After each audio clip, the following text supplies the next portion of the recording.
Praise the lord. ఈరోజు దేవుని వాగ్దానము,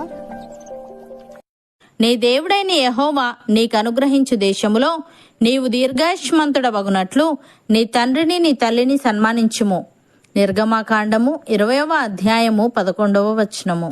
సహోదరి సహోదరులారా, ఈ వాక్యం దేవుడు సీనాయి కొండపై ఇచ్చిన 10 ఆజ్ఞలలో ఒకటి. ఇది ఆజ్ఞతో పాటు వాగ్దానం కూడా. మనం తల్లిదండ్రులను గౌరవించి వారిని సన్మానిస్తే దేవుడు మన జీవన కాలాన్ని ఆశీర్వదిస్తాడు. తల్లిదండ్రులను సన్మానించడం అంటే వారిని ప్రేమించడం, మాటలలో ప్రవర్తనలో వారితో శ్రద్ధగా వ్యవహరించడం, వారి ఇచ్చే మంచి సలహాలను అనుసరించడం, వృద్ధాప్యంలో వారిని సంరక్షించడం, వారి త్యాగాలను గుర్తించుకొని కృతజ్ఞతలు చెప్పడం. ఉదాహరణకు, యోసేపు ఐగుప్తులో ప్రధానమంత్రి అయిన తర్వాత తన తండ్రిని సౌఖ్యంగా నివసించేలా గోషేను దేశంలో ఉంచాడు. ఇది తల్లిదండ్రుల సంక్షేమం కోసం గౌరవంతో చేసిన పని. అలాగే యేసు ప్రభువు మరణం సమీపంలో ఉన్నప్పటికీ తన తల్లి అయిన మరియను తన శిష్యుడైన యోహానుకు అప్పగించాడు. ఇది తల్లిదండ్రుల పట్ల జాగ్రత్త వహించడం ఎంత ప్రాముఖ్యమో చూపిస్తుంది. ఈ రోజుల్లో ఈ వాక్యాన్ని మన జీవితానికి అన్వయించుకొని చూసుకుంటే, ఒక కుమారుడు తన తల్లిదండ్రులు వృద్ధాప్యంలో ఉన్నప్పుడు వారిని వృద్ధాశ్రమంలో కాకుండా ఇంట్లోనే ఉంచి వారిని చూసుకోవాలి. వారితో కొంత సమయం గడిపి మనసు విప్పి వారితో మాట్లాడాలి. ఇది చిన్న విషయం అనిపించినా తల్లిదండ్రుల పట్ల మన గౌరవం మరియు ప్రేమను వ్యక్తం చేస్తుంది. అలాగే తల్లిదండ్రుల మాట విని నిర్ణయాలు తీసుకోవాలి. అనగా ఉద్యోగం, వివాహం లేదా వ్యాపారం విషయంలో, అనగా ఏదైనా ఒక ప్రాముఖ్యమైన నిర్ణయం తీసుకునేటప్పుడు వారి సలహాలను పరిగణలోనికి తీసుకోవాలి. మరియు కుటుంబ సభ్యుల ముందు లేదా ఇతరుల ముందు వారిని అవమానపరచకుండా గౌరవంగా వారి గురించి మాట్లాడాలి. మనం నిజంగా మన తల్లిదండ్రులను ప్రేమించే వారమైతే మొదటగా వాళ్ళ మాట వింటాం, వాళ్లకు విధేయులమై ఉంటాం. ఇస్సాకు జీవితాన్ని మనం చూసినప్పుడు ఇస్సాకు తన తండ్రికి విధేయుడుగా ఉన్నాడు. అలాగే సమూయేలు తన తల్లి మాటకు విధేయుడై దేవుని పరిచర్య చేస్తూ దేవుని చేతిలో గొప్ప ప్రవక్తగా వాడబడ్డాడు. ప్రియులారా, మీ తండ్రి ఉపదేశము ఆలకించుడి, మీ తల్లి చెప్పు బోధను త్రోసివేయకుడి. అవి మీ తలకు సొగసైన మాలికయు మీ కంఠమునకు హారములునై ఉండును. భక్తుడు ఈ విధంగా అంటున్నాడు, పిల్లలారా, ప్రభువునందు మీ తల్లిదండ్రులకు విధేయులై ఉండుడి, ఇది ధర్మమే. నీకు మేలు కలుగునట్లు నీ తండ్రిని నీ తల్లిని సన్మానింపుము. నీకు మేలు కలుగునట్లు నీ తండ్రిని తల్లిని సన్మానింపుము. అప్పుడు నీవు భూమి మీద దీర్ఘాయుష్మంతుడవగుదువు. ఇది వాగ్దానముతో కూడిన ఆజ్ఞలలో మొదటిది అని.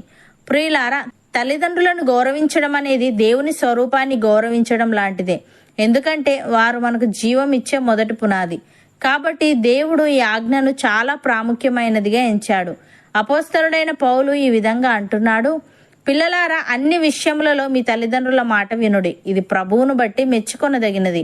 తండ్రులారా, మీ పిల్లల మనస్సు కృంగకుండునట్లు వారికి కోపము పుట్టింపకుడి.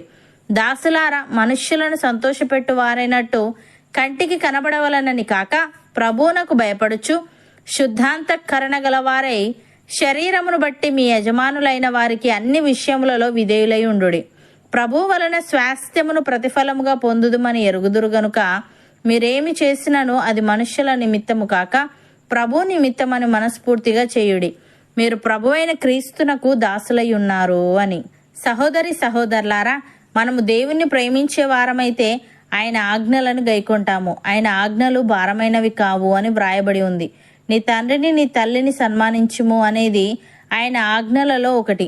నేను నా తల్లిదండ్రులను ప్రేమిస్తాను, వారిని నిర్లక్ష్యం చేయను, వారికి విధేయుడనై ఉంటాను అన్నవారు నాతో పాటు ప్రార్థనలో ఏకీభవించండి.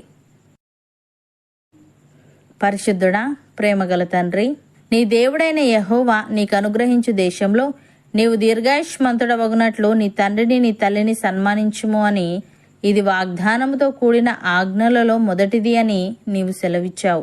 తని నీకు స్తుతులు.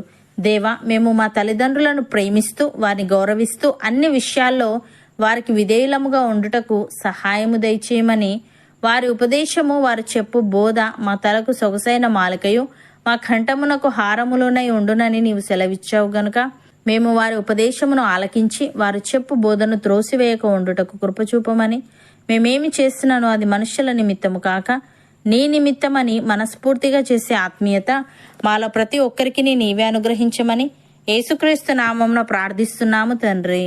ఆమెన్.